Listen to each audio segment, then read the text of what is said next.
Panchayat extension act, पेशा अधिनियम 1996 ईसाइयों के चंगुल से माननीय उच्च न्यायालय के दबाव में हेमंत सरकार को अंतरात्मा में दबे आवाज को निकालने का उच्च न्यायालय ने अवसर दिया। निश्चित तौर पर हम रूढ़िवादी जनजाति आर्थिक और सामाजिक दृष्टिकोण से काफी कमजोर हैं और आज इस कार्यक्रम से मैं विशेषकर तहे दिल से निशा जी को, एंजल जी को, खुशबू जी को, शरणार्थ समुदाय के सदस्यों को तहे दिल से धन्यवाद देना चाहूँगा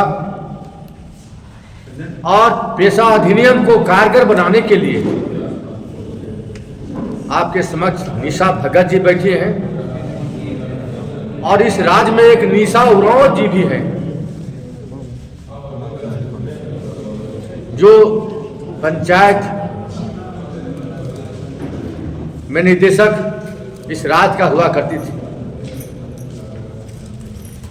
और उनके द्वारा भी पेशा अधिनियम को कारगर बनाने के लिए किए गए कार्यों को देखते हुए राज्य सरकार ने उसको हटा देने का काम किया था। क्यों हटाया? इसलिए हटाया कि पेशा अधिनियम में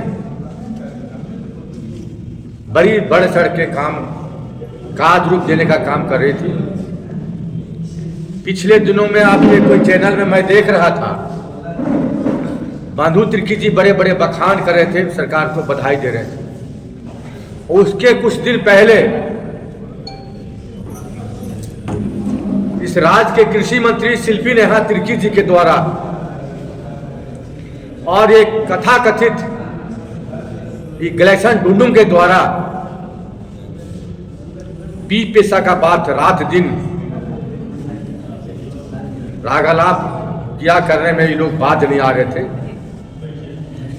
आज पौराणिक व्यवस्था रूढ़िवादी परंपरा को मानने वाला गांव का पहान महतो पुजार, ये पौराणिक व्यवस्था को ग्राम सभा में अधिकार दिया गया। पी पेशा में लोगों ने यह मान के चल रहा था ग्राम प्रधान का चयन आम जनता से होना चाहिए। सर वो सब जानकारी में है, सीधे नट सेल में बताइए कि ये जो 2 दिन पहले कैबिनेट में पास हुआ, कोई डाउट है? हेमंत सोरेन को बधाई देंगे, डाउट है तो क्या डाउट है? और इसलिए भी डाउट है कि कहा गया कि क्रिसमस का तोहफा है, क्या डाउट है आपको? इसको अगर हेमंत सोरेन जी वोट की राजनीति करने के लिए क्रिसमस का माने तोहफा समझ रहे हैं, लेकिन एक्समस मनाने वाले लोग अंतरात्मा से रो रहे हैं कि हमारी चलती खत्म हो जाएगा। हमारी व्यवस्था में ग्राम प्रधान का जो चयन की प्रवृत्ति है वह आदिकाल से चलते आ रहा है, हमारी सामाजिक व्यवस्था है।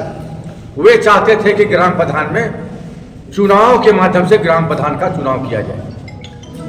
हमारे गुमला इलाका में लोग ईसाई लोग टाइटल बदलने का काम शुरू कर दिया।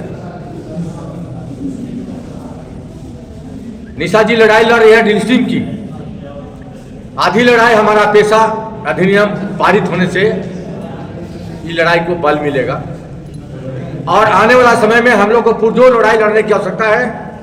कई जगह ईसाई लोग के द्वारा ग्राम प्रधान बनकर काम करने का काम किया जा रहा है, जिसको हमारी दायित्व बनता है, हमारे समाज की दायित्व बनता है, पुराना परंपरा रूढ़िवादी व्यवस्था को मानने वालों को दायित्व बनता है।